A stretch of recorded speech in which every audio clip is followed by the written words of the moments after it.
Rieta. Asafi kabisa. Basi ndugu mpenzi mtazamaji, moja kwa moja kumbe nitoje kudunda kwa filamu yetu Alohi Walana, kivumbi kitambulikanacho kwa jina The Saint Motion Pictures Corporation of America, kama kawa hawa ni wana Club Vegas Production. Leo hii wakuletea nini? The Saint shwali kabisa. Basi na kuambia do title ya movie leo hii wazi kabisa. Alright, basi kumbe tudunda moja kwa moja kumbe ni mpaka upande wa Russia, ukilipenda zaidi ni Moscow, penye kumbe watatavyo ridi kweli.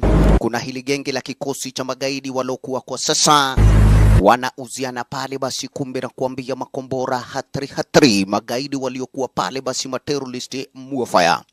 Bahati nzuri ni kwamba kumbe uridi kikosi cha wana FBI, wana Federal Bureau of Investigation, wase walioja kuelewa ile story, na ikabidi kumbe kwa sasa lazima kweli wangalioja kabiliana na hawa walagai. Mambo namna gani? Kumbe kwa sasa hivi pale basi kumbe Sorora Rieta genge lenyewe na kuambia kumbe rakina Arahaji limedunda area zenyewe hizi. Mambo namna gani? Welcome to Moscow. Karibu upande wa Moscow. Asante sana. Lakini kumbe already wenye waliokuwa wana deal nao kawaida pale basi na kuambia ni lile genge la wa Sovieti. Moja kwa moja kamjeshi wenyewe walikuwa wameambililiwa ya kwamba waweje kuleta dhahabu. Kisha na maana kwa tata already kumbe nao ni waweje kupatiwa ile yani lile kobora. Asante sana. Gidana wakati wenyewe already kumbe hapa ni aje? Yes, wana FBI nikakwambia uridi kweli walikuwa ngaridho vinonzero zaidi sana. Na kuliwa mambo ni kwamba this time lazima pale wangalioja ku make sure kudhibitisha uridi kubeta hawa makauzi manze pale basi hawajaweja ama ile diru na haijaweja kuiva. Cheki mambo mdogo kumbe pale basi kweli makauzi walioja kudunda location yenyewe ile wasiwe na habari uridi kumbe tatapa nikakwambia uridi kweli kuna wenye wako ridho na wako macho vinonzero zaidi ya mbele. Cheki mambo genge la wa Sovieti naro na kuambia kubi uridi pale basi liko inadi tena vinonzero. Salamu alaikum. Salamu alaikum. Haisulu. Yes, Mr. Kurarov ndiye mwenye kwa sasa hivi na yuasema yale maneno. Kawaida kina Arahaji hawataki mchezo. Bora tu kumbe sasa ni waweje ku make sure ya kwamba uridi sasa hivi pale washaweje kupata zile burugo walizokuja pale basi kuzipokea hapa. Jamaa waleje kuonyeshwa kuna lingine manze kaeni chini. Lenye liko ni kwamba kube wa sasa hivi ni aje msijali, sababu ni kwamba zile room zingine zishaweja kuchukuliwa eti sababu ya anti-terrorist, yani anti-terrorism summit. Yes, mjadala usiokuwa wa magaidi ama pale basi wakuja kupigana na magaidi na kube ni wao wenyewe. Cheki already kube hapa kuna briefcase na kijumla kawaida zilikuwa pale basi ni dhahabu zenye kube wa Sovieti waliokuwa wazihitaji. Safi kabisa. Yeye nini mbaya? Wewe hapana toa buduki kabisa. Hapa na kuambia deal zingine kama hizi kweli lazima washenzi waweje kuwaridho vinonzero zaidi ya mbele. Asante sana. Kidana wakati wenyewe nikakwambia genge la kikosi cha wana FBI sana wako wako macho vinoma zaidi ya mbele. Asanta. Stand, you are anxious here in your enemy's territory. But that is precisely why you are safe. Rieta. Kabisa wasikia ni kwamba kumbe hapa ni aje. Kauzi Korarov akioja kuonyesha ni kwamba kumbe hapa mko salama salmini, sababu ni kwamba kumbe hata idili yenye pale penye tunafanyia hakuna yeyote mwenye kumbe this time na yuaweja akajua venye mambo yalivyo. Asante sana. Kweli kila kitu pale basi kweli wana FBI wasikiza na wakaja kuelewa vizuri already pale kumbe ile deal kishaiva. Moja kwa moja kubwata hoja kududa kule dani kisha na maana waweje kuhakisha already pale basi wale majangili washaweja kubaboa. We are honest criminals pale basi Masovieti wasema mambo namna gani. Haraka upesi kumbe this time kombora lenyewe lilikuanga inadi. Haraka upesi moja kwa moja kumbe this time kawaida washendro unaje kuelewa. Right. Kago washaweja kuipata kisha na maana. Aha. Zenyu nazo ziko wapi? Tizama mambo uridi kumbe na kuambia liko bora lenye kumbe this time pale basi ligalioja kuleta madhara na ni madhara mengine hatari na kuambia pale brother wacha tu. Asante sana. Kandona hayo uridi kumbe sasa nazo briefcase nizoje kupata kuwekelewa pale. Kagua lugha uridi kumbe sasa ndiaje washenzi waweje kuzipata pata. Yes. Walala. Kumbe ni magorudi bana kuambia madhahabu. Muofaya. Asanta. Vipi yani washenzi waliweja kuona sawa. Wena unapendezwa na burugo? Safi Kauzi akaja kusema ni kwamba kumbe kagoride pale basi iko seti. Safi already kumbe tata already yale maneno yashaveja kuisha na moja kwa moja kumbe this time hakuna lingine. Right. Bila funguo kawaida lile kombora lilioje likafanya kazi. Safi kabisa kumbe tata pale mnafaa kuelewa vile. Alright basi kasemekana ningedhana wakati kumbe sasa pale basi wakuja kucelebrate. Na ukisikia ni kucelebrate kuna lingine. Watu kumbe tata hivi ni waweje kuwa nini? Safi. Waweje kupata kanywaji ya garau. Cheki. Kawaida inaitagwa potato vodka kawaida ya Wasovieti. Yes, wameamini vodka sana. Alright basi kumbe loja kuonekana kuna lingine. Sawa. Ogo wake kuweta jeshi. Haisulu. Wasi hapa kumbe this time kitu noroje kuipiga haraka upesi. Cheki mambo namna gani. Tikolu kona kutwika. Haisulu sisi hatutakagi kukunywa tukiwa kazi. Wale wengine kumbe mashina lenu ya sabaziwe. Wasiwe na habari ya kwamba already kumbe this time. Cheki ma FBI na walishangaa wakaja kushindwa kwani kuna edaji huko ndani. Sababu ni kwamba kumbe already wanafaa waweje kuwa wamechomoka. Ai! Tukika hapa already mambo yataweja kubaki ni mengine mabaya. Lololo bado ni waweje kupata kusikiza sababu hawaoni already kumbe this time venye kana umana. Yes, biashara hapa hivi kumbe sasa ni aje? Wase walianza kuelewa kwani hiyo dogogyo ilikuwaga na nini kwani ni changa. Angalia mambo. Washaanza kusema kumuona tubo wote. Kumbe ni aje? Wasovieti wako na jiga wametusaliti. Wawe lakini hakuna hata mmoja mwenye alijaribu. Wote wakaanguka style. Wacha kidogo kumbe mafia na walishangaa kachanganyikiwa kwa nikumendaje. Kabla waelewe already kumbe brother na kuambia pa mambo ni tafash. Cheki mambo. Lo. Kidogo, santi sana. Ukisikia Simon Tempera starring ukulasani ndiye huyu. Already kumbe mwenyewe aliweja kuelewa kwa bora ni lagu na dhahabu ni zagu. Fugua kaweja kuitia pale basi shigoni. Kisha na maana sasa kweli koja kulitegua rafu pale basi kumbe jamaa kaweja kutega beacon. Kawaida kumbe this time pale basi kumbe ni ya kuja kuwaita wana Interpol waweje kuja ili zenyewe hizi koja kulichukua lile kwa bora bio. Lakini kumbe dhahabu already kumbe ni zake msee na jina Mr. Simon. Cheki. Faster chukua kabagiko. Anza pale basi kupakua burugo. Gafra no sio. Wewe sitaki mtu tugane na yeye hii mali. Inakuambia ni faida tupu bila kukaunti hasara. Walala. Chuka zaidi kumbe already. Cheki. Hapa nakuambia kuna moto wenyewe mwenyewe already kumbe this time alikuwa gabado sasa hivi mshenzi. Yuataka kuingililia kwa hidiru lakini kumbe this time kakauma na viba. Gafra. Walala. Morio maskini pale basi chuga mali ile. Neke modo. Wataka kuniua already kumbe hapa kuna mali nyingi tugewana. Gafra kumbe maFBI walioja kuona hapana. Agent Cooper alikata kauli moja kwa moja kumbe this time nikuja kuchomoka kuja kuelekea area zenyewe zile. Hali ni kwamba kuja kuelewa kuna edaje dani. Hapa si mabomtezo. Mtu wenyewe inaye kumbe this time na kuambia uli kichwa gumu. Siwe na habari kumbe mwenyewe ana deal na yeye na kuambia kweli yeye mwenyewe ndiye wazimu mguruki. Cheki mambo. Chizi mtaani namna gani?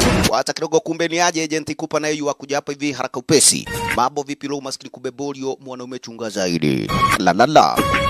Iko nini wewe? Lo la. Mwanaume kumbe hapa hivi na kuambia kweli amedhimera lakini zake plani already kumbe kuja kumake sure kudhibitisha zile dhahabu amezipata. Cheki plani yake ni kuja kuchomoka hapa hivi na dhahabu hata hana haja na mtu wenyewe. Lo chunga maisha maskini pale basi na kuambia Morio mtu wenyewe ina yako na haja na dhahabu na kobora pia. Goodbye. My finger's on the trigger button. Right, my finger is on the trigger button. Na alafu kumbe sasa nikifinya hii button tuna go boom sisi wote. Kauzi aliweza kumuonyesha mimi sijali. No. What do you mean no? I mean, no. We will not lower weapon. Yes, sitaweza kuachilia bunduki yangu. Na unajua vizuri tutakufa sisi wote. Ekawe mokegu modo huyu. Kwani wewe ni wazimu? Happy for me. Jamaa anajua vizuri hata ukiachilia trigger kitu huaga ifinywe pale basi kumbe ina go boom. Mimi si chizi. Because button does nothing without key. Yes, a button does nothing without a key. Nafungua uko nayo pale kwa yani kumbe kwa shigo yako. Kama unake. Nyabe gusha meshube kuja nikusikie. La. Lakini vipi maskini kumbe na kuambia vile vile mtu wenyewe. Wawa, huu ni wazimu. Wawo, makosa. Yes, na unagonga poa. You hit good. For a lady. Yes, you hit good for a lady. Yani unaniita mwanamke. Ngoja. Unaniita mwanamke? Waya! Hata hiyo ni ya mwanamke bado. Kauzi akaelewa hapa si mchezo. Mwachilia silaha. Gadhia uko ni kukudha. Goga kitu inaonekana. Wewe, wacha hizo panganga. Kwa heri. Kafra. FBI Agent Cooper. Vipi mambo maskini parbas kubena kuambia. Kaliumana vingine maskini parbas kila mtu sasa hapa ni kuja kukaa chonjo. Chagli. Vipi maskini pale basi kumbe kuja ku go missing. Upande wa pili kumbe ni aje. Agent Cooper this time line kuja kudunda inadi, lakini kumbe Morio already hapa. Yajua vizuri mambo yanaweza enda kumbe kuwa ni tofauti. Wengine nao kumbe sasa hivi wanamuita Agent Cooper, lakini kumbe Morio maskini pale ni kama hayuko. Vipi mambo? Simon already amekuja kukatisiwa mishoni zake. Kidogo maskini pale basi walipatana Cooper. Mudono. Simon Templar, and at the moment, hiding. Yes, jina ni Simon Templar, lakini kwa sasa hivi najificha sababu sitaki kufiatuliwa marisasi. Kidogo special agent Cooper. Ma FBI wanafanya nini hapo upande wa Russia? Lakini kumbe sasa mshenzi akaja kudai kwamba eti walikuwa pale basi wana korabo. Yes, kawaida pale kumbe na kikosi cha wana Interpol. Makosa. Riati sababu ni kwamba kumbe already ma FBI walikuwa na habari hiliko bora lenyewe lilikuwa linakuja kuuziwa hapa side za Russia. Hii ni story mbaya. Sasa hivi already Mulio aliweza kumuonyesha sasa hivi ushawaje kuja kunikatisia mipango na plani zangu. Safi kumbe kwake Simon bado wako na mpango venye kubedhisha magari uje kuzipata zile dhahabu. Wao kupale muulizani aje unafanya nini cover me. Niweje kuonyesha already zile plani zenye niko nazo. Haraka upesi kumbe chunguja. Faster maskini pale bado kumbe hapa hivi wanang'ang'ana. Wolololololo. Iko nini mwanaume pale kuja kuzichukua pale basi zile nini dhahabu zake bado. Lekenyambe nyongera ile geitha to haisuru. Na mshenzi basi pale akago missing. Waacha kumbe sasa yani pale basi Cooper kuona vile aliweza kuona hapa mazi pale basi kama amekatisiwa. Mambo vipi wololo maskini kumbe ni aje? Aliacha hapa kumbe this time yangangana na yule gaidi. Asiwe na habari gaidi naye maskini pale basi kataumana vipi akaitisha baka pale kumbe kwa yani kwa wenzake. Vipi mambo? Cooper chuga zaidi already hapa mambo yanaweza kuwa ni begine tafash bin worara. Kidogo jakiri naye ndiye huyu. Wewe kabuduki chini ama nikufyatwe marisasi chaguoni lako brother. Kwenda. Fiatuliwa pale na kuambia moja ya kisogo. Kisha you're under arrest.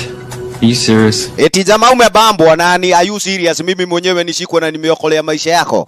Mimi sishikagu hivyo ovyo. Vipi mambo kabla kauzi pale mke aliweje kuona wenzake?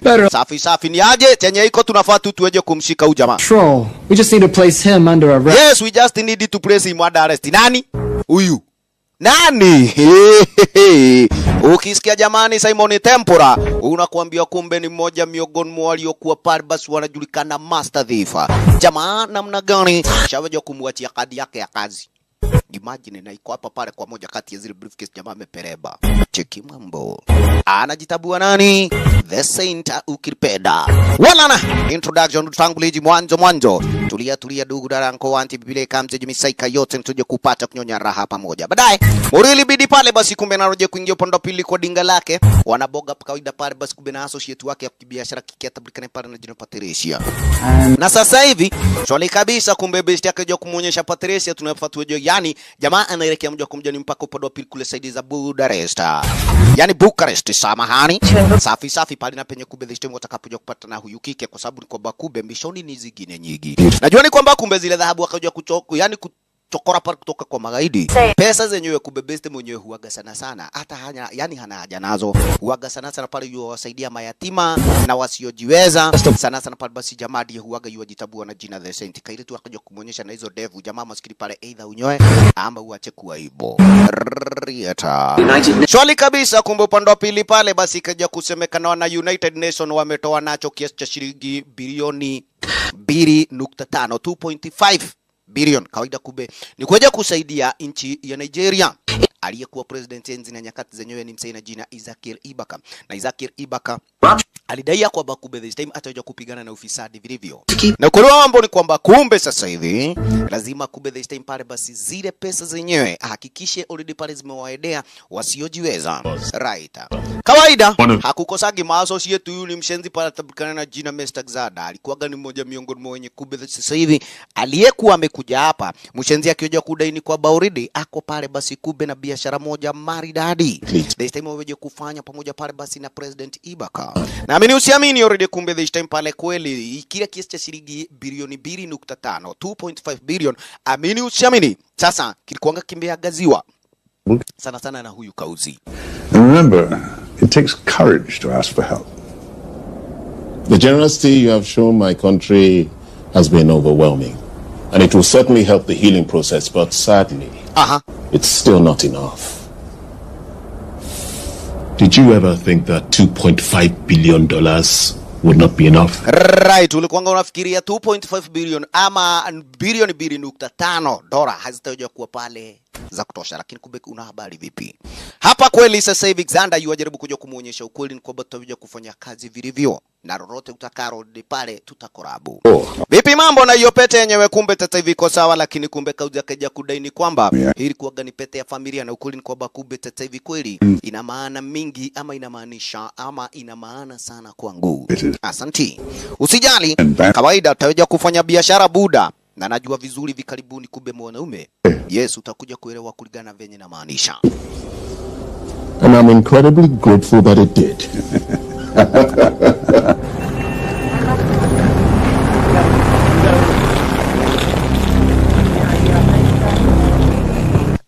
Right, mambo namna gani? Kabisa kumbe sasa hivi already kauzi naweja kuchomoka. Kike wetu Patricia naye kumbe this time akoridho vinonzero zaidi pale ni kuja ku make sure huyu kauzi mwenyewe ashaweja kumpiga mapicha. Sababu kwamba kumbe already aliweja kuelewa kuhusiana na ujabazi. Pale kumbe sasa hivi alikuwa na baro, yani na jaro zake za ufisadi. Mambo vipi kidogo? Kumbe tata waliweja kupatana na aliyekuwa treasurer wa banki moja, na ni banki lenye lilikuwa limefahamika zaidi. Kike kumbe this time chuguja vizuri anafanya pale basi upelelezi wake mdogo mdogo. Safi safi, na ikabidi pale basi amewaona makarao ye mwenyewe hata kingori already kubesupuna weje kupati, yani kujipa shughuli. Safi kabisa. Cha ukweli ni kwamba kumbe una habari vipi? Hapa msee mtabuye na jina Mr. Ronald Vasquez. Asante sana. Vasquez kumbe jua ni kwamba aliweje kuelewa vizuri. Already hawa majagiri ama pale basi kumbe kulingana na Zada anataka zile kiasi cha shilingi bilioni 2 yani 0.5 pesa ziweje kutokomea kigafra. Na ukweli wa mambo ni kwamba kumbe tata hivi Haga aliweja kufanya vile, lazima Haga aliweja kuhitaji usaidizi wake huyu mwanamke, yani mwanaume atabulikane pale na jina Ronald. Safi kabisa, kumbe Ronald aliweja kuona ni aje hiyo pete atakunipatia mimi mwenyewe hainisaidii kwa sasa hivi. Chenye nahitaji kumbe kwa sasa mimi mwenyewe already kweli ni venye sasa hivi already ile kazi na ingaliweja kupata kuisha. Asanti. Because he's pathetic, just like the man. Rieta kauzi aliweja kudaini kwamba kumbe usijali, lenye liko ni kwamba kumbe mimi chenye najua uhakika ni kwamba hii pete nitaweja kukupatia ikiwa ni kama souvenir. Ndio ukiweja kufanya kazi ama chochote, yani chochote pale ufanyacho, at least utaweja kuwa ukikumbuka ni kwa sababu gani. Right, hiyo pete na kuambia kumbe iko na megi manzena kumbe sasa hivi utakuja kuelewa maana yake. Warrior. Kabidi pale basi kumbe Ronald naweja kupata kujipa shughuli na ukoja kusikia ile deal hapa brother na kuambia imeiva. Rieta. Dingani loja kuchomoka nao wasiwe na habari already. Hapa kuambia kuna wengine wenye kumbe sasa hivi huaga hawataki kuja kuonekana, yani kuona raia wa kawaida wakioja kufinyiliwa. Safi. Kamze pete yani mfukoni, lakini kumbe kwa tata shavija kujua already mambo yatakuwa ni mengine. Bucharest upande wa pili hapa na kuambia. Saidi Diadha, kawaida kumekana namna gani brother?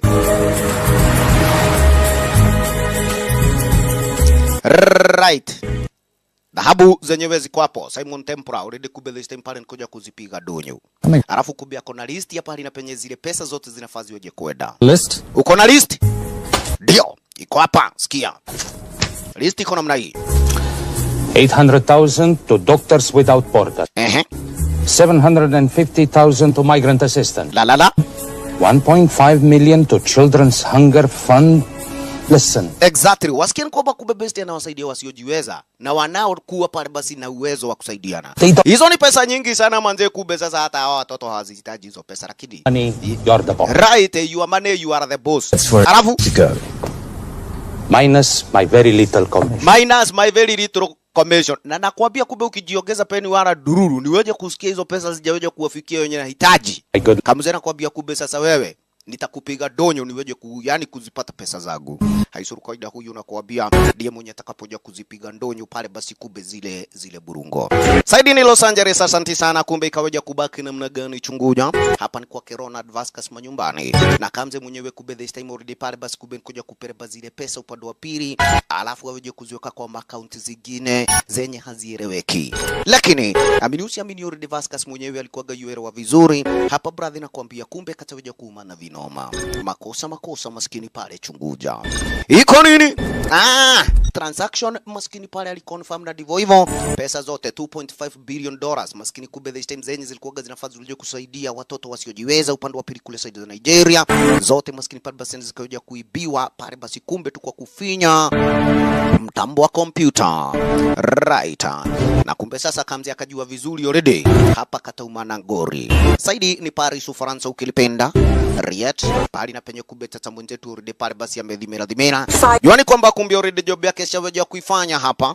Safi lakini akaja kupokea ripoti ya kwamba already pale basi kumbe kunazo pesa zenye zimego missing.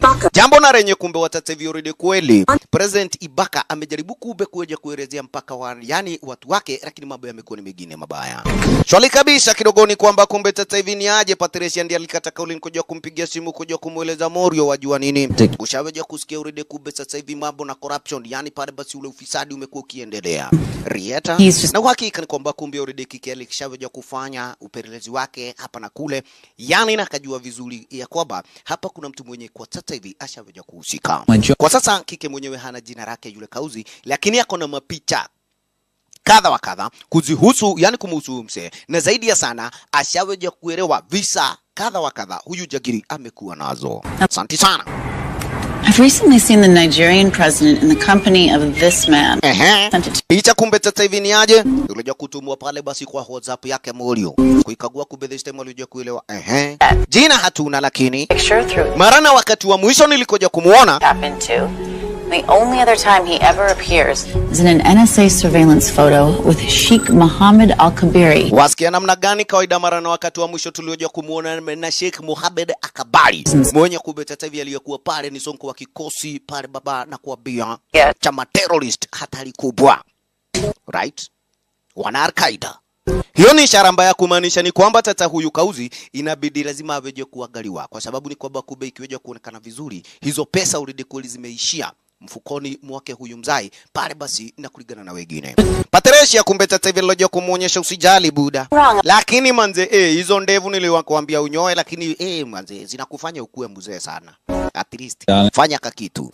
Right. Besti akajua vizuri this time pale lazima wataweja kupatana na Patricia. Na huyu kauzi lazima kumbe this time waje kuangaliwa kwa macho yote mawili. Chizi kama ni mwenye amekula zile pesa, amini usiamini kumbe this time atakipata cha mtema kuni. Cheki mwenzetu pale basi ni flashback ya kubuka. Pale na penye kumbe kwa tata hivi alikokuwa yuasoma ni kwa shule lililokuwa pale basi kumbe ni na mayatima. Baada ni ya wazazi wake manzi pale kuja kuangamizwa, besti akiweja kujionea kwa macho yake. Kwa leo hii kumbe kuna mtihani wenye waliokuwa wanaufanya, lakini kumbe sasa vijana ndio waliweza kupata na ni mtihani uliokuwa mgumu sana wakiwa waine. Kumbe sasa mwenye alikuwaga pale na plani ni Simon Tempora, na ukweli ni kwamba kumbe best mwenyewe aliweza kuiba answer sheet upande wa pili kule kwa ofisi, yani kwa ofisi. So you admit it? There's nothing to admit, sir. You caught us. Right. Yes, kama plani igaliweza kuigiano, jiga niliwaambia kila mtu aweje kuanguka max 4. Mwingine 5, at least na mimi ndio niweje kuanguka moja. Makosa kawaida kubeni na kuambia. Right, na ikabidi this time best mwenyewe aliweje kupelekwa ama kijana aliweje kupelekwa pale kwa Kenani. Exam paper. Principal. Kumbe tata principal una habari ndiye aliweje kuwa yuamuulizia ni aje buda. Bona kijana mwenyewe unalia. Lakini kumbe kwa tata kijana akaweje kuelewa vizuri. Alikuwa yuafanya vile agaraudi akiweje kuwa mkubwa, aweje kuwa mtu wa maisha ama mtu muhimu maishani mwake. Shida kubwa ni kwamba kumbe tata manze pale kaliweje kumana vibaya. Na ikabidi kumbe tata uridi mambo ni mengine tafash, amini usiamini. Woyoyo hapa mzee aliweje kuelewa vizuri. Simon uridi kumbe this time alikuwa gapare na talanta nyingine iliyokuwa kumbe sasa hata si ya masomo zaidi, angaliweje kupata kumsaidia sana kijana mwenyewe maishani mwake kamili kabisa. La Snobs no one likes.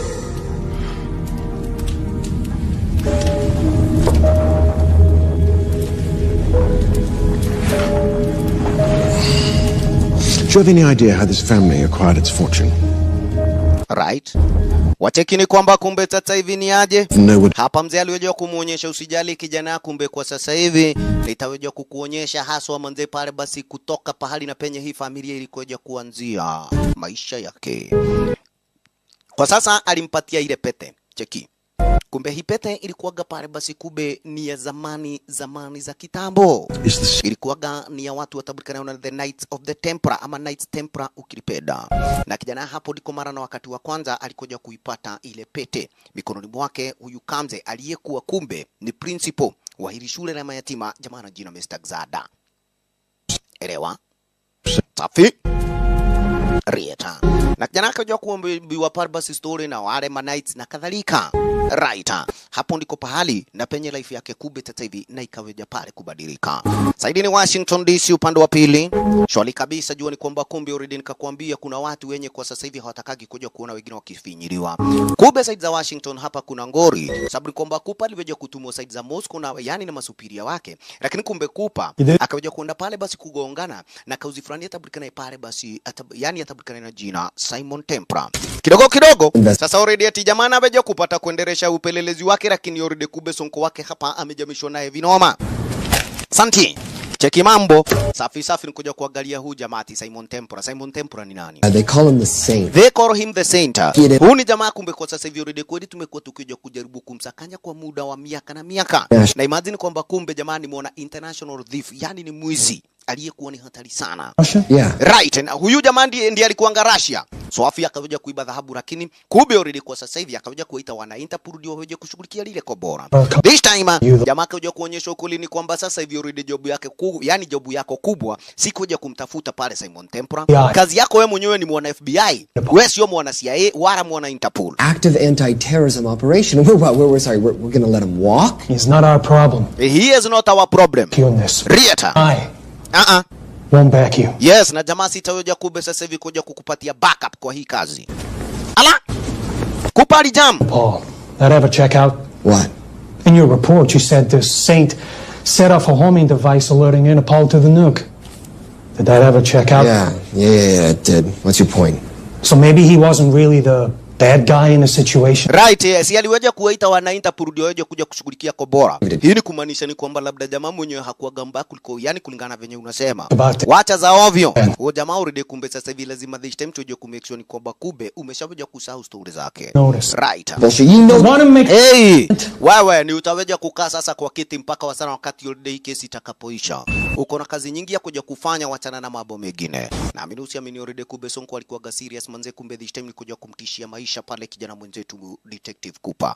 Haisuru Special Agent Cooper leo kuonelea swafi ghafla Kube this time akaja kupigiwa simu. Na akaja kuonyeshwa ni kwamba kumbe sasa hivi kabla niweje kukuonyesha lolote. For me and my family. Right, I need protection for me and my family. Kube already pale basi nule kauzi na jina Ronald Vasquez. Na mimi usiamini already kumbe this time alikuja kumuonyesha wajua nini Cooper. Hapa already pale niko na information na details za kila kitu already pale kuhusiana na kile yani kile cost cha shilingi bilioni 2.5 zilizoja kupotea. Last night, $2.5 billion intended for relief in Nigeria was diverted to several untraceable bank accounts. Wasikia namna gani? Kabisa kumbe kwa sasa hivi na mbona unaniambia hii information? Because I diverted it. Right, sababu mimi mwenyewe Kube this time ndio nilikuja kuweka hizo pesa kwa hizo mabank account zote. Makosa Kube already hapo baba na kuambia kuja kubaki ni kesi moja wagwa. Kidogo kumbe already Kamzi alikuanga upande wa pili hapa. Sasa hivi ni aje? Zada ametegea already Kube ndio kujua venye watakapokuja kufanya na pesa za wenyewe. Ghafla alikuja kushtukia pale kumbe sasa hivi amepigiwa simu na kauzi mwenzake tabukana na jina Maurice. Akaja kuonyesha ni kwamba Kube already mzai kumechacha. Hebu angalia tu account yako na kuambia kweli tuote tumesoteshwa. Ate what? Muze kusikia ni kwamba Kube alikuwaga 2.5 billion richer. Alafu sasa already tu account tuote hakuna kitu 0.00 total balance account. We. Ujamaa anachezea maisha nini? Waacha kidogo Kube this time nikuja kumuonyesha machinery. Ukitu najua vizuri Vasquez atakapokuja kufanya ni kuja kuwapigia wana Interpol na tutaweja ku make sure ni kwamba jamaa amefanya vile. The first call he'll make will be to the FBI asking for protection. Exactly. And he'll offer them the money in exchange. Right, wasikia kwamba kumbe ataja kuwapigia wana FBI this time aweje kuwapatia zile pesa, jamaa naye ndio aweje kupatiwa ulinzi. Make sure ni kwamba hilo jabo halijatendeka. Imagine brother. Rieta.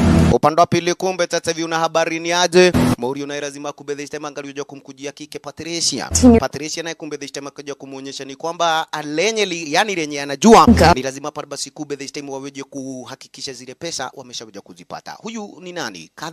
Catherine alikuwaga pale ni bibi wa pili wake jamaa na jina Vasquez. Alafu Kube wako na katoto hapa na jina Lydia already Kube this time anampigia babake simu na kuja kumuonyesha ni kwamba Kube huyu madhe mwenye uliweja kumuoa ni madhe makamede sana. Asante sana Kube ni aje. Kaile tu mwenyewe huaga hampedi huyu mamake pale wakabo. Kidogo kidogo kumbe mashini waroja kudunda inadi manze na kuambia huyu ni Maurice. Aliyekuwa ni mashinari wake Xander. Story namna gani manze kumbe sasa Kasupuma maskini asiwe na habari. This time atalipa makosa yasiyo yake. Makosa ya budake mpendwa. Right. Wacha ni kuambia namna hii makosa maskini pale basi didia. Kaile tunakuambia kumbe kalidadiwa. Haraka upesi kumbe ni kule kwa dinga la kigaidi. Mara hiyo yote de kumbe this time wa Central roja kujipa shughuli wa chomoke toka inadi. Right area ni San Diego ukilipenda. Swali kabisa nikakwambia uride kumbe kwa Tanzania aje. Mori unayekube this time ametulia siwe na habari uride brother na kuambia hapa maneno ni tafasha. Bado yuapiga kiroro hapa mdogo kumbe uishe maskini ni aje. La. Mafoto zilianza kuja pale basi kumbe kupitia kwa mitabo wake wa email. Oride bintie na ametekwa nyara tayari kuangalia. Oride pale basi kumbe ni simu ya Lady Zoe bintie.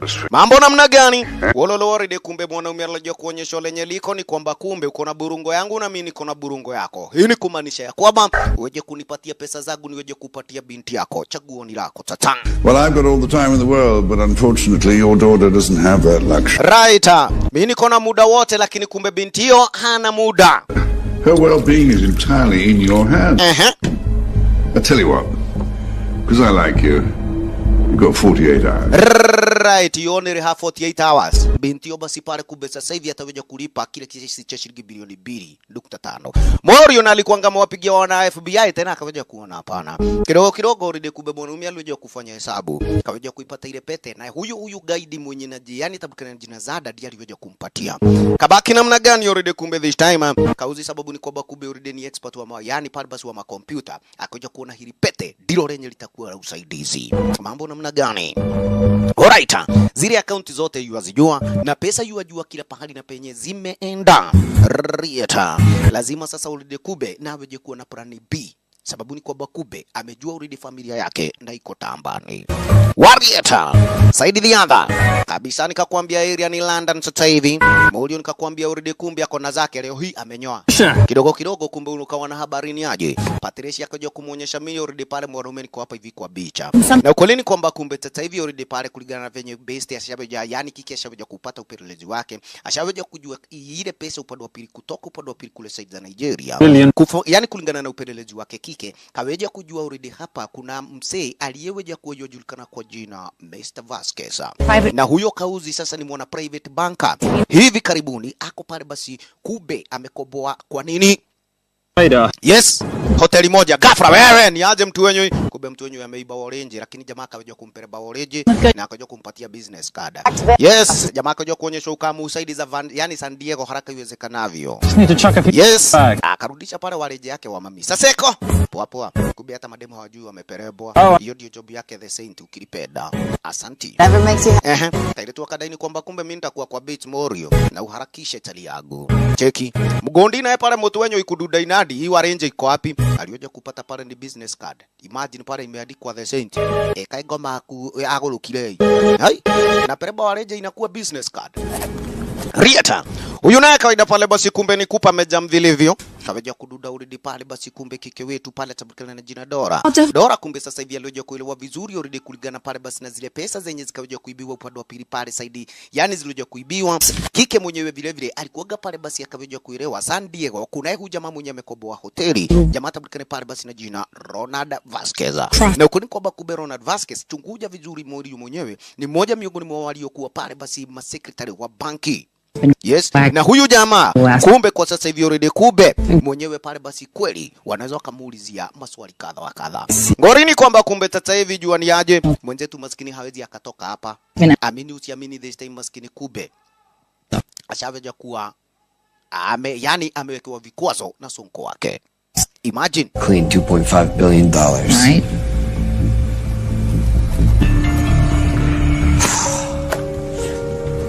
What's wrong, sweetie? I don't even know why I'm bothering. I'm grounded. I'm grounded. No, hakuna popote pali penye naweza enda. Lakini kumbe una habari kikeleja kumuonyesha usijali sababu already kumbe nilikuanga nafikiria hiyo Risto. Safi already kumbe sasa hivi kuna huyu jamaa mwenye kumbe this time ni best yangu sana naweza saidia. Ala. Special Agent John Fernack. Special Agent John Fernack. Na kumbe uzama unajua nini? bado alikuanga pale basi kweli ayuamfuata huyu gaidi wako pale atabulika naye na jina Simon Tempora.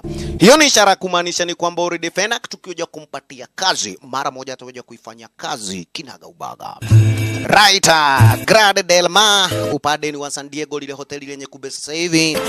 Mr. Ronald yuko, kike wetu ndiye huyu pale yuwapiga maji tu mdogo Mami Patricia. Safi nikakwambia kube hawa ni wenye kube this time huwaga wanatetea maisha ya wasiojiweza. Asanti sana. Mwanaume anakuambia kumbe hapa hivi amekuja na dinga lingine la haja. Cheki mambo. Aha. Kwa sasa hivi supu namna gani already kumbe alojia kuulizia ni aje mwanaume manzeni nimeogelea bana, hii ni mara ya 3 bado hujafika. Lakini vipi kumbe besti alojia kumuonyesha kike niko bampa kwa bampa. Atataki wakioja kupata kuonana kwa sasa hivi. Kawana habari nikakwambia already kweli walikuwa gani ma associate kibiashara. Safi. Kidogo gedhana wakati wenyewe. Maskini pale basi kumbe Zoe bado yuapiga duru, lakini kumbe jamaa already hapa nakwambia nika computer yuaweka. Noiwa. Huyo ni binti yako bado yuapiga duru na nakwambia yoka pesa yangu lazima uje kuleta buda, la sivyo kumbeka umane mbaya kwako. Pesa yangu manze na kupatia job uje kuniwekea kwa account fala mangama nje kumbe tete unaweka kwa account zako. Wacha nikuambie namna hii.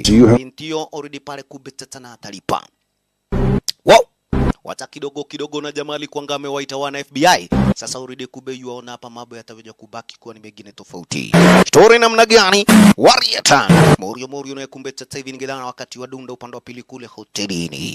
Najua ni kwamba already kumbe genge la kikosi cha wana FBI nacho already pale kiko bampa kwa bampa. Kwa kuona already kumbe kuna wengine wenye wana dunda inadi hapa pale basi na magari za haja mbaya. Rieta. Iko nini? Nice ride manze, mko na dinga poa. Nyodoge hata kokula mwanake. Kidana wakati wenyewe kumbe Morris alistuka. Baada pale basi kumbe ni kuja kumuonyesha sonko wake pale basi Mr. Xander. Hapa already tuko na shida moja wagwang zaidi, sababu ni kwamba kumbe Simon Tempora already yuko area zenyewe hizi. Kidogo kumbe sasa hivi ni aje. Already Xander akajua vizuri. Labda pale basi Ronald akaweja kumuita Tempora, sababu ni kwamba kumbe alikuja kuelewa vizuri hawatakuja kuwasiliana na FBI. Lakini kumbe kwa sasa chenye Xander yuhitaji pale ni chapa zake. Liwe liwaro. Na ukweli wa mambo ni kwamba chenye kumbe sasa hivi Morris atataka kufanya na Xander haisuru. Yaani atakapoja kutaka kufanya na Tempora, yeye mwenyewe pale basi Jagiri hajali. Juani kwamba si mara na wakati wake huyu Jagiri na jina Morris kuja kupatana pale basi kube na mwenzetu Simon Tempora. Alright basi, besteni mdogo wako na mtambo wa siriano pale na kike yuamuonyesha mimi pale najipaka mafuta mdogo at least manzeta yangu nisichomeke na jua. Wacha nichukue mtambo wangu wa computer at least pale ndio kuna penye huko. Kike naye anakuambia kube huyu ni wageshi. Kawaida pale kube kwa makompyuta, yani ni expert wa makompyuta. Cheki mambo. Asante sana. Mdogo ni asaje. Kike yuampatia direction mpaka pale na penye kumbe besti yuafana weje kuelekea. Chunguja mambo ni mdogo hapa. Rieta. Muli nani mgondi na kuambia kumbe nambari waheda. Chunguja mambo kumbe pale je kuonyeshwa ni aje. Chunga sana sababu kwa bakubi already mawochi wako inadi. FBI na ndio hawa pale basi kumbe ni aje akina Fernando Washadu, yani Fernando Washadu dainadi. Ngori ni kwamba kumbe tete hivi una habari vipi? Ronald hawezi akamuongelesha Mr. FBI. How do you do? I'm Special Agent John Henry Fernack. Right, John Henry Fernack ndio jina yangu, Special Agent. Yeah, assets. Yes, and ulikuwa na information pale basi ya makarau jamaa alisema ni wrong number. And you're employed. I must have dialed the wrong number, Inspector. Yes, I have dialed the wrong number. Pole sana sikuja kuita ma FBI. Did they catch you? Konywa avagi modo huyo. Yes. Lakini Inspector tafadhali jipe shughuli yani toka ishia kwenda. Yeah? Sina haja na wewe. Kumbe Fernack aliboekaga sana na akajua kushindwa kwani. Huyu jamaa kwani yeye mwenyewe ni chizi. Okay, utakuja kututafuta shauri yako. Wazi kabisa kumbe Moli naye amejifanya pale kumbe nani? Mfanyi. Cheki. Na mara hiyo kumbe the system kuja kuchomoka. Kumbe Fernack na yeye John kwamba amekuwa kimsakanya mwenzetu pale kila pahali. Cheki. Waligongana. Moli akajua vizuri already ma FBI wako hapa. Our old friend Special Agent Fernack. Our Special Agent Fernack ako hapa. Aya. Huyo kauzi kumbe sasa hivi ni aje? Safi, lakini kumbe hana shida. Kwanza wacha kumbe the system chojo kumsikia, yani kumshughulikia Ronald. Alafu kumbe Fernack yeye mwenyewe tutadilu naye baadaye. Si mara na wakati wa kwanza. Juani kwamba kumbe already wamekuwa kweli wakijificha ama mwenzetu wakijificha. FBI naye akimfuata. Asante sana. Mdogo kwa ile wetu naye ndiye huyu. Juani kwamba kumbe ndio mpatia direction. Nachunguza pale na penye kumbe kike yuko. At least hata wewe ukafikiria kuna biashara inayoendelea. Asante sana. Mdogo. Sasa libisha room pale basi kumbe next. Imagine. Lakini kumbe best plan na nia yake ni aweje kuingia ile room yenye kumbe kwa sasa hivi huyu Buddha na jina Ronald Vasquez yuko. Mlango alifunguliwa. Kaile tu nikakwambia pale huyu ni wa Geshi. Kawaida kwa makompyuta yeye mwenyewe ni pro. Mara hiyo next time unaoje kududa yani best aweje kuingia mpaka upande wa pili. Burugo zenyewe alioje kuzitupa pale kwa kitanda. Kisha sasa hivi ni aweje kutafuta room. Cheki yani mlango wa kuingia mpaka next room brother. Cheki. Door. Alright basi, mlango ndo huo already kumbe sasa hivi ni aje. Kaja kuonyeshwa kuna wochi. Huyu nani kunyamazishwa? Buda. Nyari. Toka kuitona agia na babote. Tuliza brother. Sana. Bloody Mary.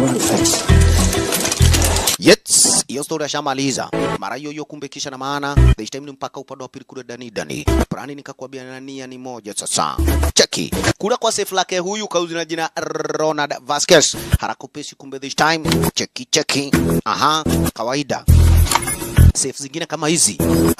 Kuliset code ni haraka upesi. Cheki mambo. Walala.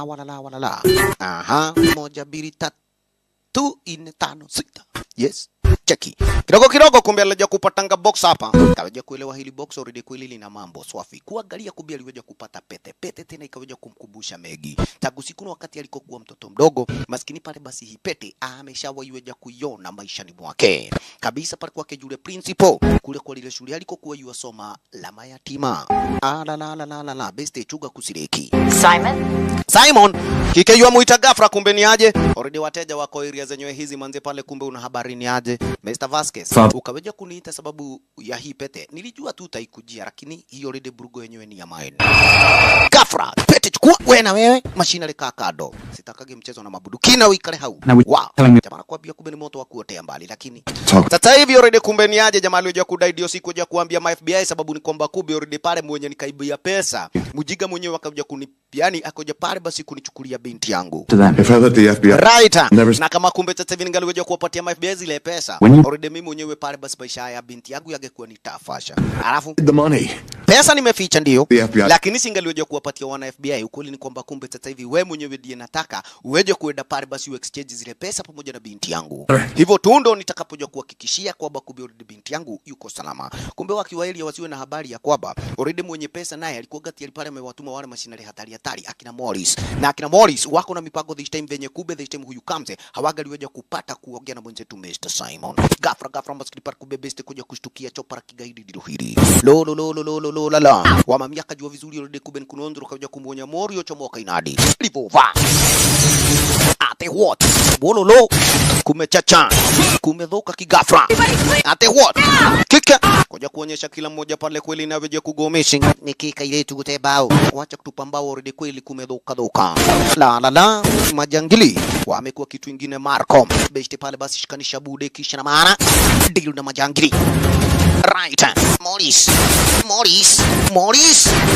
Baba. Kachopa. Ai, kalionaonoa. Neka. Ndakuna nikahutia katathira. La. Kakitu manze kameanza kubingilika ni aje magaidi wakajazua hapa. Kumecha.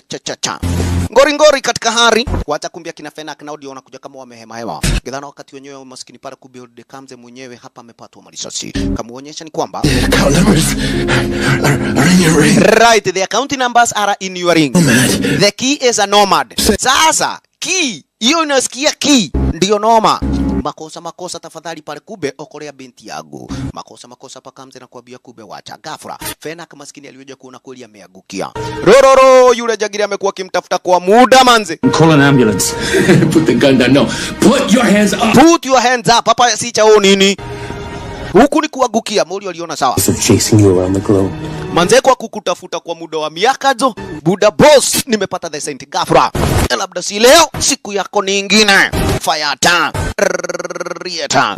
Kwa swimming pool bio. Mara that best pale basi kubeni aweje kupata kuogelea. Kabla Fena kaweje kuteremka mpaka upande wa pili kule chini. Itakuwa ni ndoto chunguja venye alichomoka ngapi vyo rede kumbe ni aje. Nengodhie giomaga. Hahari hatiri udoge. Fena kuja kama hema. Wanyinali kuaga bampa kwa bampa pamoja naye. Kisha na maana Fayata maskini pale tujipe shughuli. Staili gasoi. Kamze kududa inadi hakuamini right. Kubega dhana wakati wenyewe Chuguja Morris aliweja kuona tena maskini pale basi mwenzetu Simon amego missing. Kidogo ni kuja kumpigia simu na kuja kumuonyesha maboard pale basi sonko wake. Hapa story ni baya.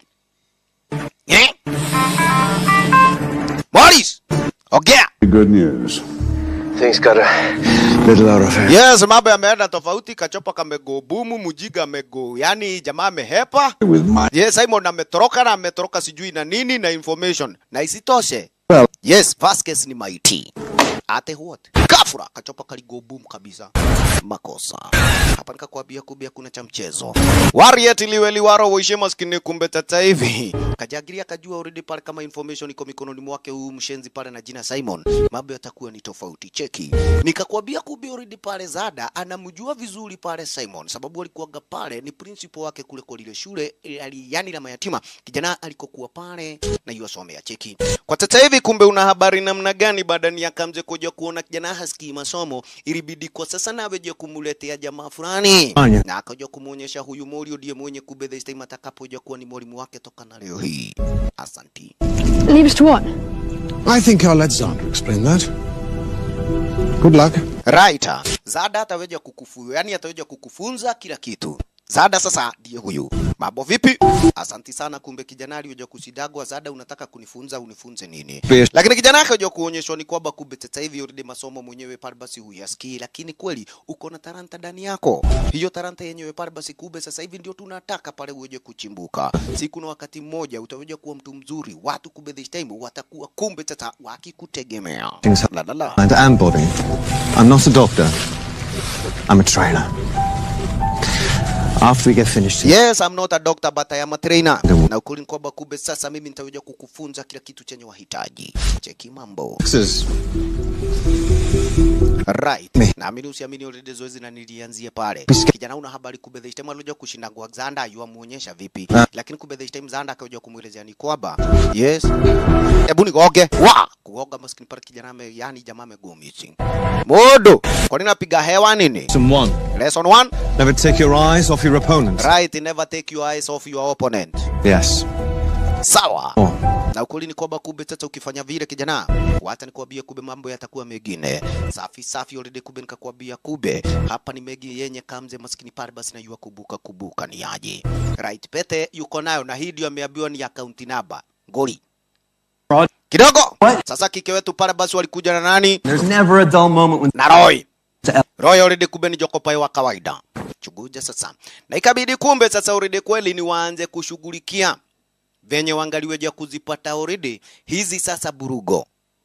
Yani hizi pesa. Kidogo kumbe Roy kawaida ni mpesa, yani mpenda pesa. Alidai ni kwamba kumbe manze 2.5 billion hizo ni pesa nyingi manze inaweza ishi Hawaii mpaka ile siku ndakufa baba. Imagine. Money is ransom for the banker's daughter. We're not keep. Right, wasikia kwamba kumbe tata hii pesa yenyewe hatuichukui ama hatuitafuti kwa sababu yetu sisi wenyewe. Tunaitafuta sababu ya kike kabinti na jina Zoe mwenye ameshikwa binti wa mdosi. Kidogo sasa ile pete pale basi nirudi kuwekwa kwa microscope. Haswa ni weje kukaguliwa sababu ni kwamba kube iliweje kusemekana already. Zenyewe pale basi kube account yenyewe ama account number zikasemekana ziko hapa kwa hili yani kwa hili pete. Kisha kidogo jamaa aliyekuja kuona hapa kweli kuna kazi kafanywa majuzi. Wacha kufinya ama pale basi kumbe akaja kupata ya hapa already pale basi kube kuna nini kitu ina kama yani ni kama Diamond. Doyle, does this house we're squatting in have a DVD player? Right, lakini kumbe ndani ya ile kago sasa na kuambia already ndio iko na race yani pale basi miale yenye kwa sasa hivi already pale basi galiweja kueleza kila kitu venye inaonyesha. Mami nakwambia kumbe already huyu ni expert. Una habari hata Roy huaga yuasido hawa wawili walipatanaje kumbe waliweja kupatana upande wa pili side za Iraki. Hapa kulikuwa na magaidi already kumbe the system wakaja kumshika kike alikuwa kumbe ni mwana American spy. Vipi mabo? Kasemekana pale basi kumbe kasupuna ni auawe. Kabla majagiri waelewe.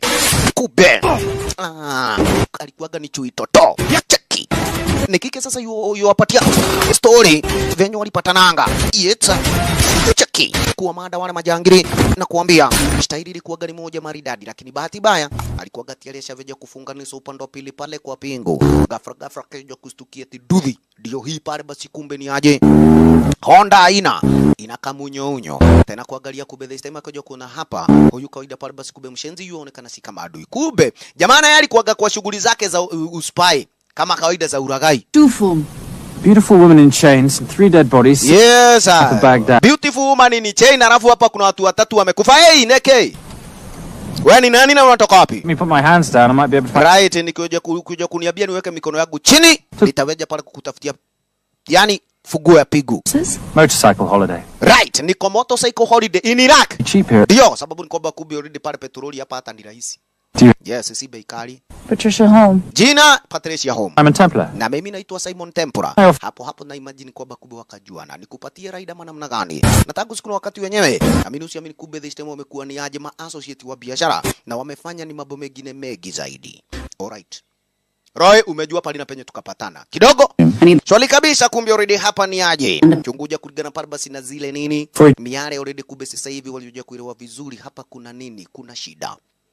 Sababu ni kwamba kumbe already pale kulisemekana password ilikuwaga inajulikana ama ile key ilikuwaga inajulikana Nomad. Nomad tutaweza kuipata wapi? Read the crystal, swap it for the girl, and Bob's your uncle. So where the devil do we start? The Belcross home? Doyle, have you checked the garage? Right. Ilibidi kumbe sasa hivi already kweli ndio kuangalia lile gari lenye watakapoja nalo. Lakini jamaa uaga yuapenda pale badiga za haraka haraka. Akaja kuonyesha hapana, angalia hapa tunaenda na hii mzai. Heli kitu kubwa leo hii. Asanta. Captain, Rieta. Kumbe hapa nako kawaida pale ni aje? Kwa wana Homeland Security. Kuna captain wa kikosi pale basi kumbe sasa hivi cha wana Los Angeles Police Department. Sana sana wale kumbe this time walikuwa pale basi kwa ranch. Gafra. FBI. Wa FBI. Yes, kawaida kumbe ni Fena kamekuja hapa na anahitaji pale usaidizi wa jamaa ama wa detective sababu ni kwamba kumbe hapa hii kazi haizi akaifanya akiwa peke yake. Ukuli mambo ni kwamba kumbe sasa hivi amemkujia captain zaidi sana ndo aweje kuonekana kumbe this time wataje kumtapata huyu jamaa na jina Simon Tempura. Jamaa mwenyewe yuasemekana yuko hapa na ukuli ni kwamba kumbe sasa hivi kauzi mwenyewe amekuwa ni wanted kwa muda mrefu. Alright basi. I'm on 8th Cherokee. Alright. Captain aliweja kusema hakuna lingine, mtaweja kuendelea na kazi na Gire. Gire ni nani? Kabuda. Yes, you can take him. Oyo, ni agototeivia. Mwadhani. Tafanya kazi brother. Wazi. Safi kabisa kabidi kumbe sasa ni aje? Kina Simon already this time pale basi kumbe unarejea kuondoka, yani kupata miondoko moja kwa moja ni mpaka upande wa pili pale basi kumbe manyumbani mwake huyu mwanamke na jina Catherine. Catherine jua ni kwamba kumbe ni bibi wa Kabo na ndiye huyu kacheki already venye kambe stuka. Loss. We represent the holders of your husband's life insurance. Are you Simon Templar? Yes, wewe ndiye Simon Tempura. Safi kabisa kumbe hata kiki alikuwaga pale ni kama yuko na information story pale basi kumhusu Simon Tempura. Kwa sasa hivi hebu njoo ndani sasa na tupate kuogea. Safi kabisa kumbe Patricia naye ni aweje kufanya scanning kabisa kumbe Simon naye akipata kuulizia maswali upande wa pili. Kidogo elewani kwamba already kwa sasa hivi walikuanga wana haja na kuja kujua ile Nomad Keeper hadi na penye imewekwa sababu hiyo ilikuwaga pale basi kumbe ni kitu ya siri. Asanti. Noma ni kwamba kumbe sasa hivi kike na yeye adaimo ishe maskini pale nilijua vizuri bwanangu alikuwa yafanya kazi kwa magaidi lakini kumbe kwa sasa hivi karibuni manze pale kumbe akakata kauli lazima aweje kuwasaidia wasiojiweza kwa zile pesa kiasi cha shilingi milioni yani milioni 2.5 bilioni aliyoja kuona kumbe kwa sasa hivi hata weje kuzipatiana kwa magaidi tena. Lolo hapo ndiko pale penye akajiroga sababu kwamba kumbe sasa kaide tu wetu Zoe ameshaweja kubabwa. Zoe nampenda sana. Igaoni kwamba mimi kama mama wake wa Kabo hatukuaga tunaelewana na tulikuwaga tunaletana juu. Makosa. He had a change of heart. Wololo. Safi kumbe kike Patricia naye kuelewa ni kwamba bado yuwafanya scanning hapa na pale lakini akakuja kuelewa vizuri. Hapa kwa hili nyumba maskini pale kumbe ile Nomad Key hakuna. Lazima pale kumbe sasa hivi waje kulitafuta pahali pengine. Either penye kumbe kwa sasa hivi best na alikokuwa yuwafanya kazi. Hiyo nakwambia pale basi tena nayo ni kibarua cha kado. Amini usiamini. Thank you. Binti yako tutakuja kumpata kwa hivyo usiwe na wasiwasi. Huko gotirio na kihe. Huku hakuna chochote manzi. Nomad inakuambia. Haisulu. Sasa hiyo Nomad Key tutaweja kuipata wapi? To find it. Time we don't have. Right, muda na sasa hivi ndio wenye hatuna. Kidogo uko na namba ya magaidi. Kwanza tuweje kuwapigia hao labda pale basi wataje kutupatia information. Kidogo kumbe mwenzetu alikata kauli pale nikuja kumpigia Morris. Hari ni haswa kuja kumuulizia already pale basi story zake Zoe kike mwenyewe na yu vipi. Aha. Nomali kumbe kike naye hapa already pale nikuja kufanya trace work kabisa na weje kuelewa already hideout ya magaidi na iko wapi. Kauzi namna gani kumbe sasa hivi alioja kumuonyesha San Diego manze pale basi kumbe helikopta yangu ilioja kulipua hiyo utalipa. Lakini safi kabisa kumbe sasa hivi already chenye nahitaji ni zile pesa. Na Emori akaja kumuonyesha pole sana sababu ni kwamba kumbe kuja kupata kumuumiza huyo kike nipate tu amengolewa unywele mmoja kwa kichwa. Jamaa anakuambia kumbe already pale hizo pesa nawe utaweja kuzisahau kabisa. Well, and Patricia and I will keep looking for for the money. Right, Patricia na mimi tutaoja kuwa tukitafuta zile pesa zako. Na kwa hivyo sababu ni kwamba jamaa aliyoja kuonyeshwa wewe uko na masaa 24 peke yake. Na useme yani usalimie Patricia. Simu katika kabla wewe kujua location. Na waga hivyo. Na nani? Na Morris. Morris, kwani mnajuana? Time, darling. Yes, he was before your time, darling. Kwa hivyo usiwe na wasiwasi. Walolo. Ngori ni kwamba kumbe already pale hawakuja kupata information yenye walikuwa gana haja nayo sana sana ni ya kuja kujua location ya magaidi. Safi kabisa, kumbe sasa hivi kiki akaja kuuliza kana kwamba pesa mtapata. Bia neto kuona, lakini kumbe sasa hivi inabidi kweli wewe mwenyewe uje kuishi hapa na usiwe na wasiwasi wowote ule. Morris already kumbe this time naye kweli alikuja kuanza kutisha Kairetu. Kawaida pale basi kama zile pesa zitajapatikana, wewe utadedi tu sawa na budako. Tuko na haja na zile pesa vinonzero zaidi ya mbele. Kidogo wewe wacha kufanya hivyo. Kawaida pale ni Fena kwa hapa hivi na nani Gire Kabadi Ralala kabisa. Kumbe sasa hivi una habari vipi? Wamewafuata wenzetu mpaka upande wa pili hapa. Cheki kidogo kumbe sasa una habari Gire yuashidwa already venye Fena kanafanya kazi yake. Cheki mwenye uko na haja na ndiye yule. Badala uweje kumwendea yule jamaa pale mbambe tu once. Sumshike. Hapana. Kuja kushika yule jamaa ama kuja kumuonyesha ni kwamba kumbe sasa unamfuata. Hiyo ndio mabobaya. Ibidi ni kwamba kumbe sasa hivi tuje kumfuata mdogo na ataweja kutuelekeza exactly mpaka pale na penye kumbe sasa hivi sisi tunataka na uache upuzi. Safi kabisa, kumbe already cheki. Kabidi moja kwa moja kumbe the time wenzetu nao walioja ku make sure kwamba kweli wameelekea moja kwa moja mpaka upande wa pili kule kwa banki pale na penye kumbe sasa hivi kulikuwa na zile server za makompyuta. This time waonekana kwamba kumbe the time wangalioja kupata ile key. Mulio bado kumbe hapa hivi lile pete. Mambo namna gani kumbe upande wa pili hapa nako. Testing their firewalls. Rieta. Koja kujaribu kuhaki kiki aliweja kuelewa hizo mafirewalls zenyewe pale basi ama ujuzi ulioweja kuwekwa upande wa kompyuta ni mwingine mdederi. Labda sasa hivi wao wenyewe waweje kuelekea moja kwa moja mpaka pahara penyewe pale. Asanti. And by design we've avoided any nights of wine-addled oversharing. We all have our secrets. Rieta. Cheki. Kidogo ni aje wewe rudi nyuma, lakini kumbe una habari ni aje. Kabadi anajaribu kuja kumuonyesha ni aje Fena wewe tulia. Hili gari liko bampa kwa bampa. Okay. Na ukweli ni kwamba kumbe tukija kupoteana na wao na kuambia hivi utakipata cha mtemakuni. Kabadi namna gani wanaletana juu. Kidogo kiki akaja kuona zi. Hapa urudi kumbe tata mambo ni mabaya, lazima pale tuje kuelekea moja kwa moja mpaka para penyewe pale. Lakini kidogo kumbe una habari ni aje Roy aliweja kuonyesha tunafuatwa. Alright, tunafuatwa. Ni aje ni Fena. Kwa hivyo wanie uko na hai hiro, usiwe na wasiwasi sababu ni kwamba kumbe hizo ndio utakibia nazo. Roy simamisha gari. Fasta kumbe the system roje kuchomoka. Kwanza kuja kuwapigisha chenga wale makarau cheki. Wali chomoka style yenyewe. Kumbe nini? Mwenzetu anataka kujua, yani anataka pale basi kumbe kuja kumuingiza box Fenak. Kabadi yele. Sikuanga nimefanya training ya kukibia. Huo ni upuzi. Rieta. Hapa nako kumbe cheki. Mami aliweje kuonyeshwa ni aje wepiga, yani piga raundi. Uko na kabadika tahema tu sai. Wacha pale basi mimi nikimbizane na Fenak. Cheki. Hapa nakwambia kumbe ni chochoro zingine muenda. La. Morio ni oriji. Jamani mwenyewe. Sorora. Niki. Mutigo getu shina goko. Pitia kule jikoni manze. Ni aje bana nari bin kirerembe huku nako. Wacha tu. La. Ngori. Iko nini? Fenak asiwe na habari already kumbe mwenyewe pale basi kweli ndio yuwapelekwa kwa mtego kawaida. Yuacheza na Simon Tempura. Mwanaume mwenye kumbe sasa hivi anajuanga exactly venye anafanya. Mikono!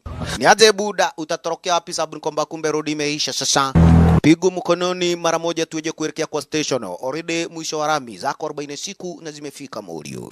Kumbe nini best hapa una habari aliyoja kuelewa ni aje kukukaribia jamaa. Utashangaa ya kwanza akatoa ya pili akatoa ya tatu. Modo. Hey! Really, Fenak? 3 guns? You only have 2 hands. Yes, 3 guns, only you only have 2 hands. Kawe mokegu. Sawa, kawe kwa pigu kisha aka kadogo kamenipendeza. Akiangai. Sasa huu ni muda wako, lakini hivi karibuni bado nitakubamba. Fenak, wacha tuseme hivi. Yes, unafaa kuja kuwa ukiwafuata magaidi, lakini si mtu kama mimi mwenye kubetetevia nasaidia binti mwenye kubia ameshikwa na nyima FBI urudi mkono wana. Haya dandia, kai. Umeenda? Buda. Ndio huyo mimi. Kwa heri. Imagine best pale basi na ikabidi kweli amejikata. Warieta. Saidi Viadha. kabisa. Kumbe sasa wenzetu pale basi wana sorora hapa na kwa wakaja kujua vizuri. Lazima sasa kike mwenzetu aweje kuhakikisha mabeste mwenyewe aweje kuhakikisha ni kwamba kumbe this time ameduda mpaka upande wa pili pale kule kwa lile building, aweje kuingia moja kwa moja mpaka upande wa pili kule kwa zile servers. Asanti. Akishadunda kule kwa zile servers, asanti sana, already pale mambo yatakuwa ni rahisi. Sababu ni kwamba kumbe already ata download file zote. Kabisa kike already pale basi nikuja kumpatia information na kawaida mpaka pale na penye servers ziko. Lakini sasa hivi already kube zile burugo wanahitaji hapa na kuambia ndio mambo baya. Wakajua vizuri already kube sasa hivi ni dem moja tu mwenye anaweza kuwa na zile cargo. Imagine. Na huyo dem asili yake alikuwa pale mwana Brazilian. Lololo. Na kube sasa yule mwana Brazilian already kube mwenzetu na yeye walikuwaga na goli na yule dem. Sababu saidi za Brazil jamaa aliweza kuchomaga pale pesa zote ziliokuwa pale basi zake yule mwanamke, sababu zilikuwaga pesa fake. Kike atabulikana na jina Sonari. Aha. Nini ulikuwa umeenda kufanya leo? Wololo. Dakika tu gahuru. Tuende nikachapwe. Kawaida kumbe huko tu ndio pahali na penye tunaweza tukapata chenye tuko na haja nacho. Wazi kabisa kumbe ilibidi moja kwa moja ni waweje kuelekea mpaka upande wa pili. Hapa kwa sasa hivi already kweli ni place yenye this time. Ukiduda area already kumbe sasa hivi ukiagiza chenye unaagiza already pale unaeleweka chenye uko na haja nacho. Wasikia nini? We, naigwa kama dekeriatia.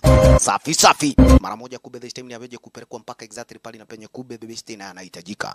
Moja kwa moja kumbe chuguza. Upande wa pili pale basi kumbe hapa ni kwa butchery, lakini kumbe ukiingia kule ndani hapa na kuambia kumbe this time ni aje. Casino liko inadi. Sonari. Good to see you. Akia Mungu wewe mujiga. Neke, nilikuwa nafikiria unafurahia kuniona. Bed at the Coca Palace. Saitan. Unajua pesa zangu zenye uloja kuchomanga upande wa Rio. Sasa already kumbe nigedha wewe. Msije mkapiga boyfriend yangu jamani, ama nifiatue huyu mdosi wenyu. Chaguo ni lenyu sasa hivi. Wekeni buruki chini. Right. I lost everything. Nikapoteza kila kitu. Sasa hapa kumbe nimekuja kujipaga. Tena umekuja kuniharibia kila kitu, hapana. Hiyo siku huko unatengeneza pesa kihalali na sasa hata sasa naona bado utengeneze pesa kihalali. Hello. Hatuyuko hapa hivi kwa sababu ya yenye mlifanyana, tuko hapa kawaida kwa sababu tunahitaji kitu kutoka kwako. Na wewe mwenyewe kumbe tu ndio uko na zile burugo. Yes, na pesa tuko nazo. Na tunapay cash. You two are okay. Lakini huyu lazima aweje kulipa. Jamaa kusikia niko lazima aweje kulipa. Jua ni kwamba kumbe already kule ndani kunayo deathring yenye inaendelea. Na best ikabidi pale basi kumbe ni aje, lazima aweje kulipisha. Apende asipende. Cheki. Aliweza kuonyeshwa this time pale basi you are onana na nani Godzilla. Alafu kumbe nyafuga niswe pigu eti sababu jamaa ni mnonziro. Aweje kutiwa adabu. Sonari anataka vile. Jamaa tiwe adabu. Checking. Godzilla hajaishindwa hapa kwa vita kama 10 zenye zimekuwa. Sasa hapa Mulioni yakelea kumbe kidogo Sonari pale kweli naje kupatana na kina Patricia. Na kina Leo already kumbe sasa ndio walije kupata zile burgo walikuwa na haja nazo. Cheki. Asante sana. Unaenda kidogo hiki? Ngasha. I think I'm good. Yes, burgo tuko nazo zenye tuko na we. Jamaa wako anauawa kule ndani ya ring. Lakini vipi? Best hapa kumbe ni aje? Cheki mambo. Kawaida kumbe kike wetu anajua vizuri. Uchizi. Yes, anajipigisha tu. Ni sawa. Niko chonjo. Yes, wachana na hili jitu. Kazi tu ni kupiga, yani kupayuka kupiga kelele wana. Wewe ni aje? Tamanda kutenda. Ndakufanya madhambi. Kuliko kuweta. Lakini kumbe una habari vipi? Mwenzetu kumbe this time tu yuampatia muda. Yes, si hali ujiagushe useme umeshindwa. Sababu ni kwamba kumbe ile madhara ndakufanya hapa. Jamaa, hautawahi ingia ndani ya hii ring. Cheki. Ate what? Walingangana pigu ikakatika. Bas. Noka. Oye kai. Delitale ya koa. Yes, mwanyo natia. Leteni yopa kapesa. Yes, saya. Imagine. Na jamaa ameshida tayari. Wazi. Chonjo na baadaye wameshakuwa mabesti. Kapesa ndio hii. Asanti. Manzi, na mkue mkika mkufanya biashara na huyu jamaa ni wife yako ama yani ni bwanako ama vipi? Kiki akadai hapana ni associate. Una uhakika ni kwamba kumbe sasa hivi hakuna lolote lingine linaendelea zaidi ya kuwa associate? Hapana. Yes, demudo muote. Nimechapwa lakini kumbe sasa Sonari hivyo ndio alikuwa anataka. Wewe Sonari wewe, si baadaye. Safi. Alright. So as basis. Yes, ni wachomoke kubebesti aende akifanywa ngwa nini? Huduma ya kwanza amewekelewa. Demu wote. I want to take a punch. Oh, it's all pretend. How are we for time? Server resets in 40.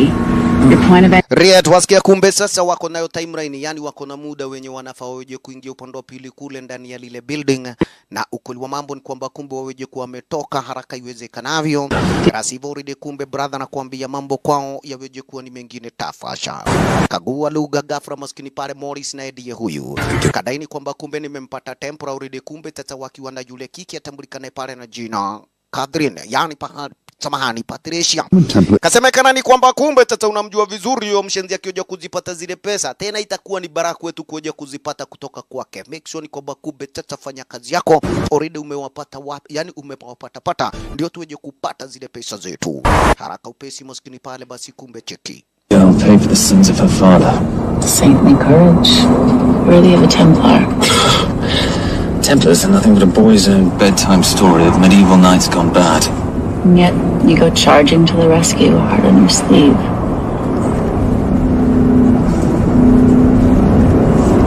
Here. Can you keep this safe from me while I'm inside?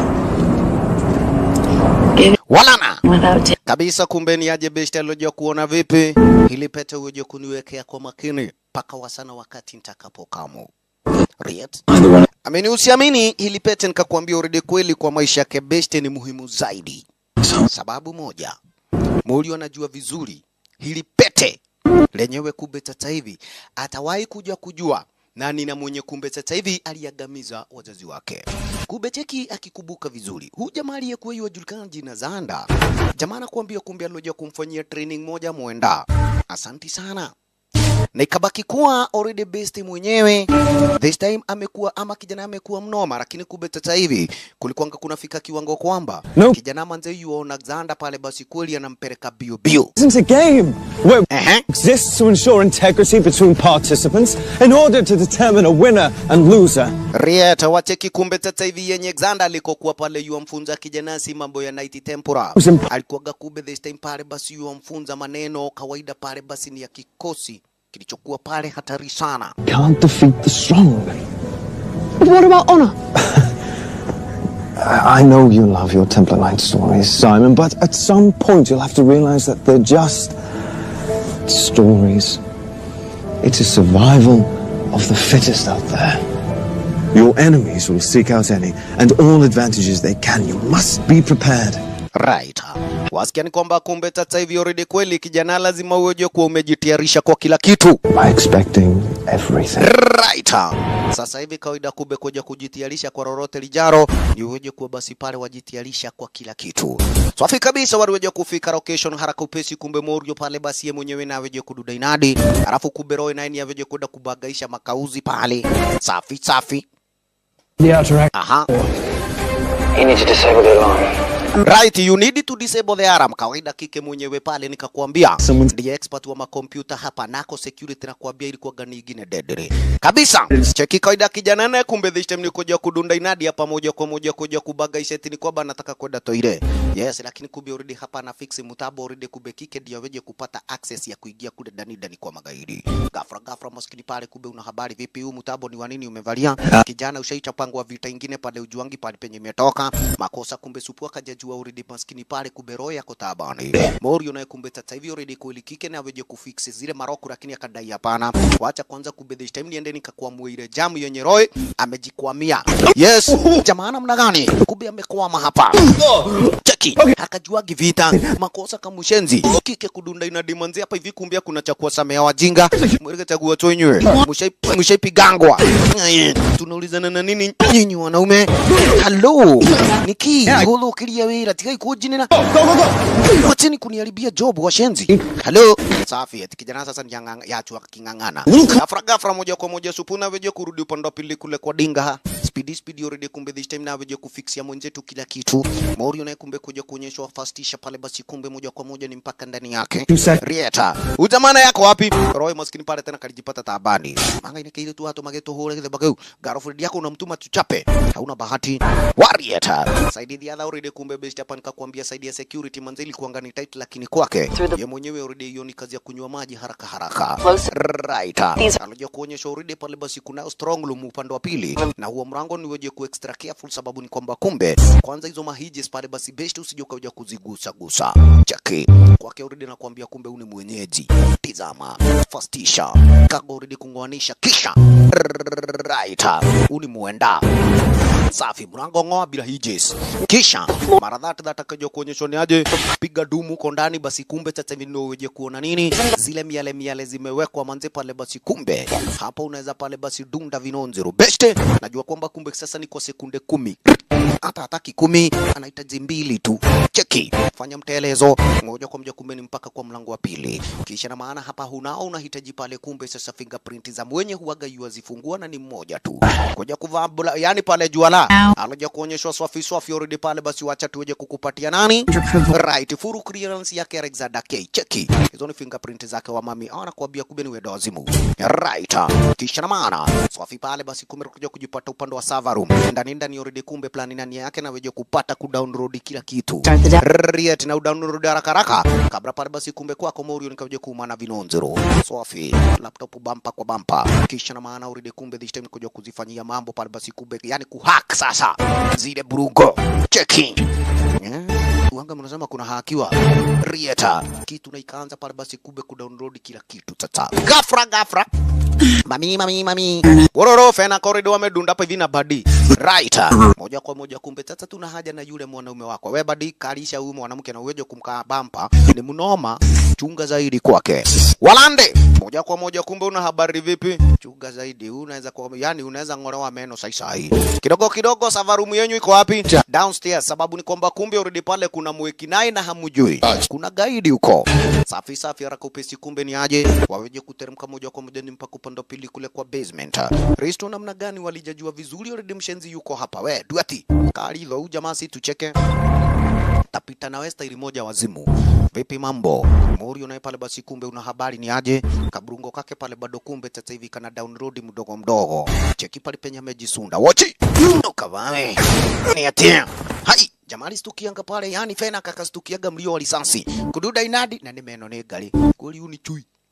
Cheki hii tunadiru na nani bwana uzamani wazimu iko nini mos poni right la chuga zaidi fena kulionywa kitu shutdown road kila kitu moja kwa moja kwa bagiko fire hata maskini pale nkugo missing we haro mara na wakati mwingine hata hiyo bagiko jamaa koja kumuonyesha pana hii bagiko iko na maisha ya bina yani kairetu zoi hapana hiyo si job yako ni kukushika wewe gafra pigwa dumu ona ukugu kabla viatu risasi hata kitu ifiatu risasi bwana yes ulicheza na wazimu la mbuga tata beste pale kumbe jua already hizi milago kifinya ara already kumbe sasa milago itaweja kujifuga cheki Rieta safi fena kikafugiwa dani ngori makosa kumbe ni aje alikuja hapa akapata kabadi tena ni neke washa haya nawe kamuza kama fiaturua risasi na ikasemekana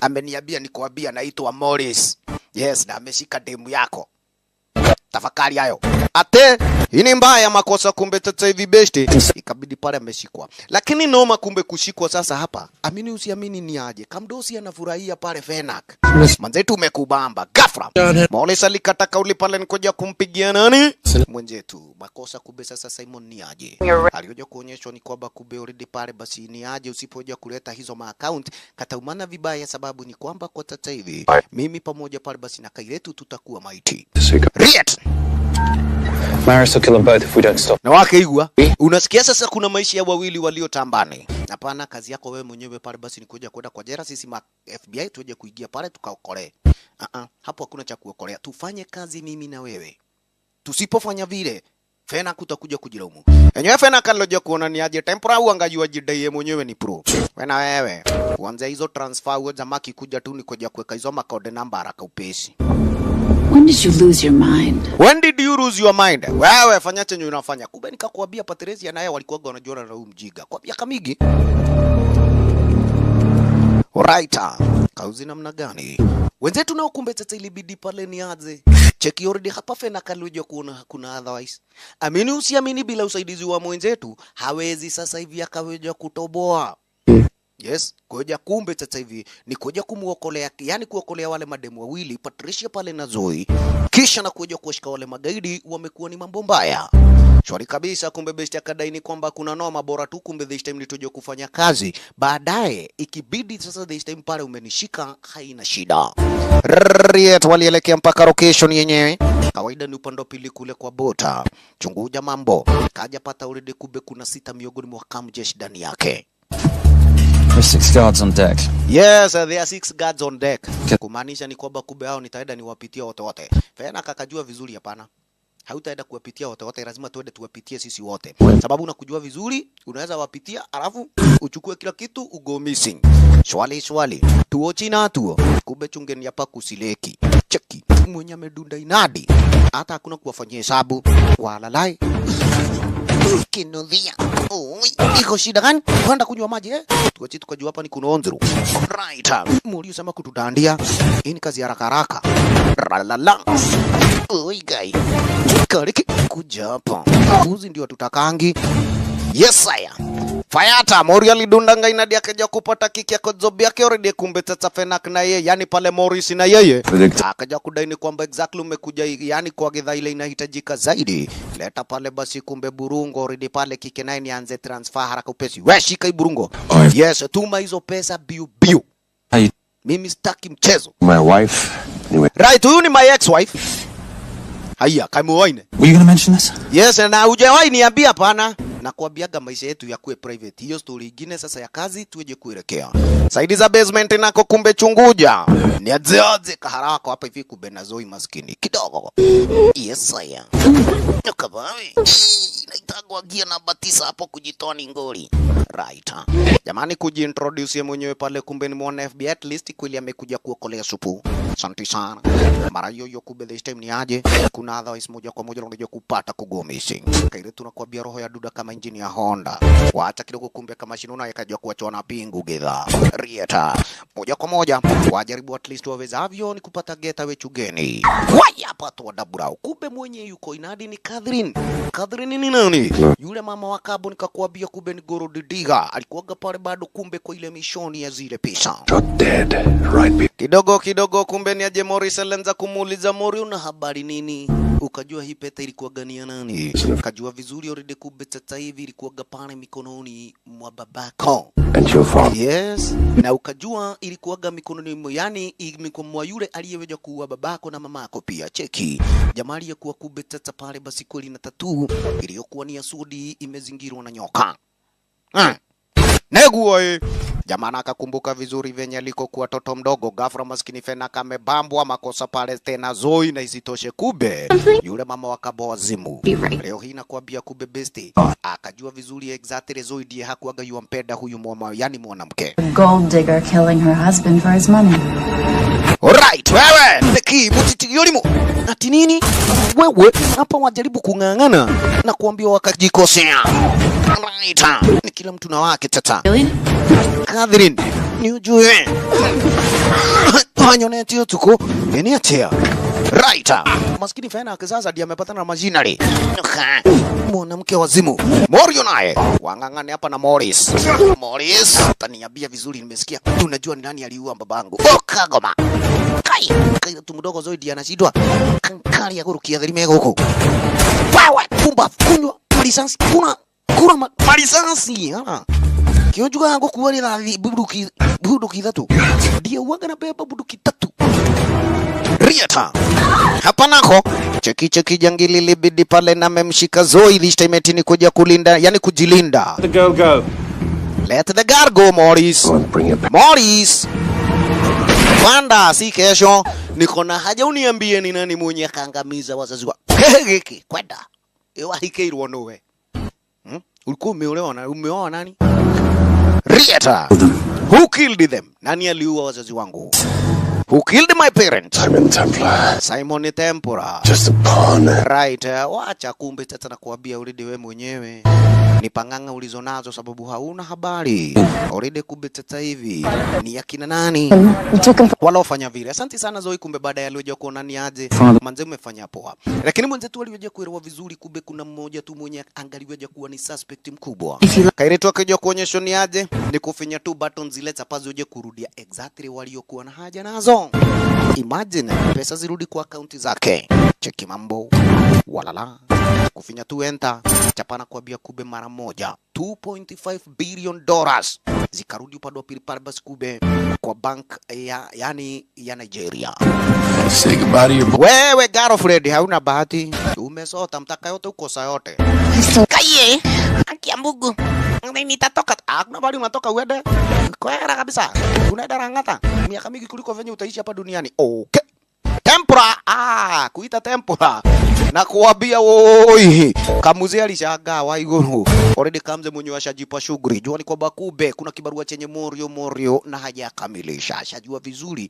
Baada ya wiki 3 lazima atawejea kuwa na information kamili mwenye kumbe tata hivi alikoja kuangamiza wazazi wake na ndio wakina nani. Na moja kwa moja kube already pale basi ni kweli ni kwake yule kauzi na jina Xander. Alikuja kushtukia ni kwamba already pesa zenye zishaveja kurudi upande wa pili pale basi kwa banki ya Nigeria. Kauzi na sasa kube hapa yu transfer files zote na this time na veje kujipa shughuli sasa. Now, all I care. Mwenye alikuwa ameiba pesa imerudi. Na chenye na jali ni pesa zitumiwe na wasiojiweza. Gaidi kusikia vile. No hole no ihiga. Yes, heli kuzima badala ni ipige nyege. Haisulu. Rieta kauzi alijua vizuri already kumbe tata hapa maisha yake yako tabani. Cheki already kumbe tata hapa manze pale basi yule wasiwasi yuko nao. Yu ataka pale kutransfer zile files zote nizo kwa kompyuta kisha na maana kamzi aveje kujipa shughuli ghafla. Ilibidi pale basi kumbe aveje kupigia. Yes, Rick Geneva aveje kumpigia ni miongoni mwa waliokuwa pale basi makauzi wenzake. I was expecting you, Akoro. Nilijua tu kumbe sasa already baada ni ya Morris yule jagiri wako kuiaga dunia. Already pale basi kumbe mambo yako yataweja kwenda kuwa mabaya. Lakini kumbe tata una habari vipi kauzi anaeleweka vizuri wewe mwenyewe ndio ukaweja kujiroga. Huyu ndiye alikuwa gasonko wake. You are not leaving me to take the fall for this. Ateke. I'm sorry, but the Brotherhood has decided. Brotherhood has decided. Already wewe mwenyewe kumbe this time pale basi beba mzigo wako. Jesu mudhaka. Wanaiguo. Ukishawisikia hivyo, already mambo ni mengine mabaya. Kamzee namna gani na kuambia ndio wajikalia magoro. Hapa ni buduki kado kisha na maana kilicho kingine pale cha dhamana moja kwa moja ni kuja kukiweka kwa bagiko. Mimi mwenyewe ni kuja kujipa shughuli haraka iwezekanavyo. Cheki mambo. Speedy tata. Makosa kumbe this time chizi na wewe kupata kujipa shughuli ghafla. Wacha fikanga side za outside alikuja kupata gani aje? Here. Motesia amekaokota watchman. Kibet amekaokota watchman. Hapa na kuambia kubi already ni kubaya. Aweje kupak dinga yani pale burungo upande pili kule kwa yes butila gari kisha na maana hakupesi ajipe shughuli. Hello. It's taken me ni aje buda boss. Find you. Yes sir. Finally nimejua nani mwenye kaja kuangamiza wazazi wangu. Kadhe. Cheki alipataga ile tatu na best akajua vizuri already kube hii tatu. Yenyewe pale alivyoja kuipata ile siku na wakati wazazi wake walikoja kudedi. Na yua kumbuka vizuri maskini pale basi kube babake. Akiweja sabo ikale na hau. Kana hapo wazimu. For this? Yes, unatafuta hii? Nishaipata already mzee ushaweja kuwa softy. Right, ulikuwaga mwalimu wangu lakini kube haungaliweja kufikiria siku na wakati kama leo ungalifika. Wow. Manzeni kwa muda mrefu lakini I have someone I want you to meet. Rieti Simon yakumbuka vizuri ukweli ni aje akioja kufanywa introduction pale basi kwa Xander.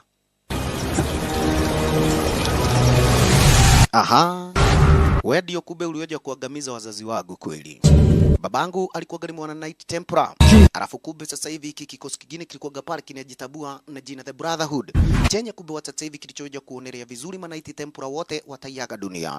Aliyekuwa wa mwisho kwa generation yenyewe hii ni babake kijana wetu. Cheki. Na kweli ni kwamba kube tatakiwa wa mwisho ilibidi pale mzee ni aweje kuuawa. Lakini mzee akasema hakuna shida. Nyinyi wana Brotherhood niweni igawa ni kwamba kube kwa sasa hivi msije mkaweje kuua familia yangu sana bibi yangu na mwanangu. Lakini kube already Brotherhood hawakuaga wanataka kutabua. Waliamulia basi kube kuna lingine mzee na familia yake pale watafia kwa. Right. Have a holy cause to wipe every last Templar from the face of the earth. It's only me you're after. It is only me you are after. My wife out of this. Yes, I leave my wife out of this. Lakini majagini ni hatari. Fiatua mami. Woi, fiatua mzai. Makosa. Lakini kube kabisa pale basi kijana aliyojua kushuhudia leo yote akiwa upande wa pili kule upstairs. Maskini wazazi wake venye kumbe sasa hivi wakafanyiwa kinyama. Cheki maskini. Alafu kumbe Xander siku na nyakati zenye walikuanga ni kijana ndo huyu Fala Mang'aa. Kaweja kuonerea vizuri sasa ile yani ile pete ya wana Knights Templar. Lazima na weje kuipata pata. Cheki mambo na pete yenyewe pale basi kubechizi akamwoni kuja kuivua kule kwa kidole chake babake Morio. Asanta kaivisha kidole ni mwake mwenyewe. Ngori ni kwamba kumbe una habari namna gani hawakuanga na habari basi wakaweja kumfanya nini? Kumuacha kijana akiwa uhai. Makosa maskini pale basi kubetizama. Biyo maskini pale kupada upande wa pili kule upstairs. Wolololololoe. Chunguja kagua sorora mabo. Walija kuelewa vizuri maskini pale kijana akaweja kuvuja dirisha na akagomisi. Walala wacha kufanya usoro pale kuja kuangalia. Jaribu fiatua maridhe lakini kumbe una habari vipi? Kijana ndo huyo already pale basi amekuwa amekoga kichaka. Naamini usiamini huyu Xander ndiye mwenye aliyoja kumfanyia training mwenzetu kule kwa ile shule ya mayatima. Leo ni mimi na wewe.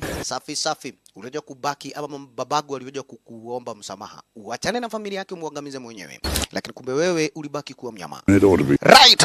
Safi. Ni sawa tu hata ukiniua jua ni kwamba kumbe wewe mwenyewe bado utaishi kuwa muuaji tu kama mimi. Lakini kwa heri. Unasema kwa heri kitu gani? Morio maskini kumbe tata hapa una habari vipi? Aliyoja kuonerea hapana. Kukuua kumbe sasa hiyo ni kazi rahisi sana. Na nataka uteseke. Kwa hiyo miaka umeishi kuwa nayo ndio uweje kuelewa vizuri. Mimi ni mwana Templar, wewe mwenyewe bado utaishi kuwa mwana Brotherhood. Na isitoshe.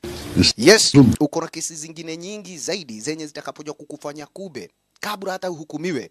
Uishi pale basi romande. Mzee ujipe yani ukuwe na adabu. Your father, he wasn't weak. He welcomed you into his home, and you betrayed him. But I'd rather be weak than whatever it is you are.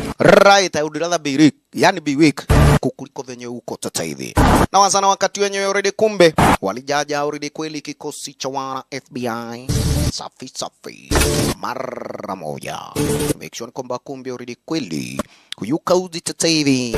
Washamti ya baroni haraka iwezekanavyo. From a single day. Guy.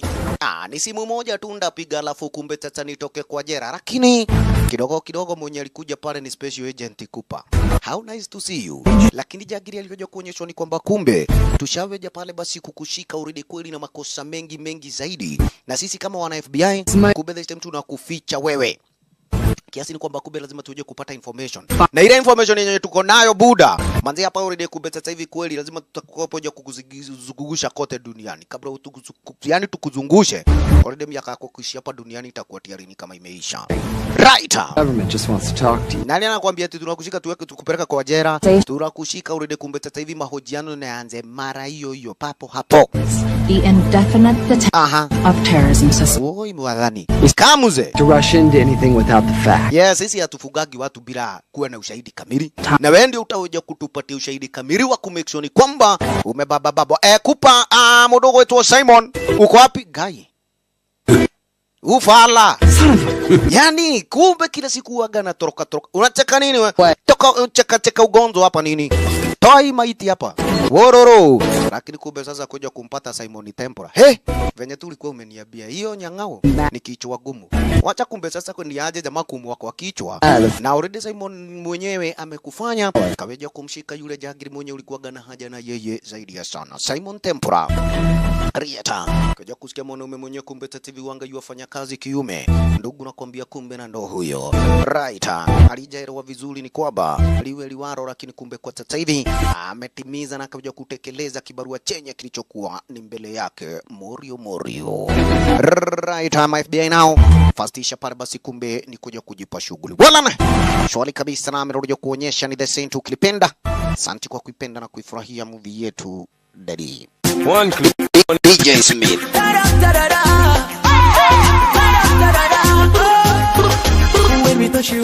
DJ Eustace.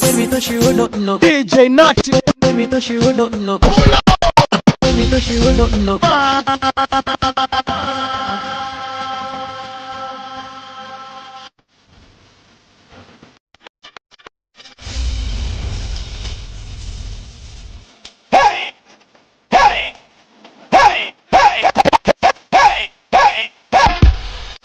DJ Smith. DJ Santos.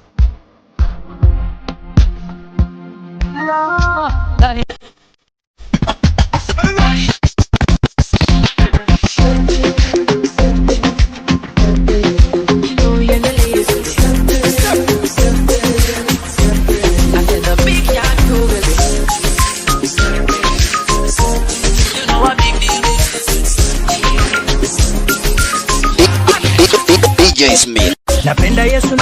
DJ Natty in the mix, bringing you the best of the best vibes. DJ Eustace. Napenda Yesu na yote sisiri, amenitoa fire ni uko Misri. Walidhani nitarudi nyuma easily, lakini Yesu wewe umenisitiri. Injili wazi wazi tunahubiri, kwa vijiji hata na kwa masire. Upendo wangu na Yesu si wasire. DJ Eustace. Ninajua nitamwona one day. DJ Natty, run it. Bishop of Loke make a gal belly dance, ban any man. Make look the flag a sang tenigan. DJ Smith. Mi wanga ni origi wengine ni waiganjo. So pea kalido, mi si jalido. Nigga ita misha nice up from kidalibo. Chukusi pesa na mi wetembe.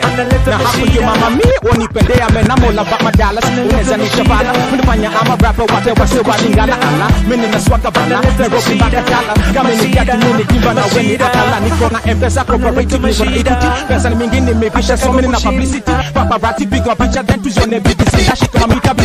DJ Santos. Wanna see you go down. Yo, listen. Wanna see you fall down. If you look upon Jesus, one fall down. Yeah. DJ Natty.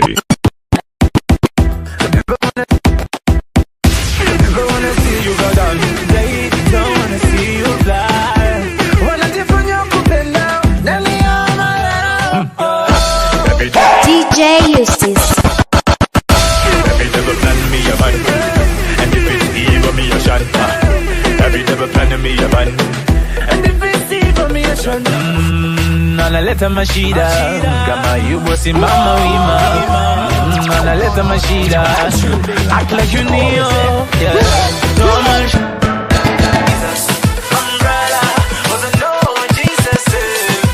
DJ Smith. You're terrible.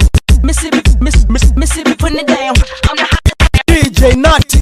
Mississippi putting it down. DJ Eustace. Mississippi putting it down. DJ Santos. Mississippi putting it down. I'm the hottest round. I told y'all mother, y'all can stop me now. Listen to me now. I'm lasting 20 rounds. And if you want me, Tunavumilia, wanakuangalia. Tunaendelea bila kuzingatia. Tunavumilia, wanakuangalia. DJ Natty. They call me Big L.A.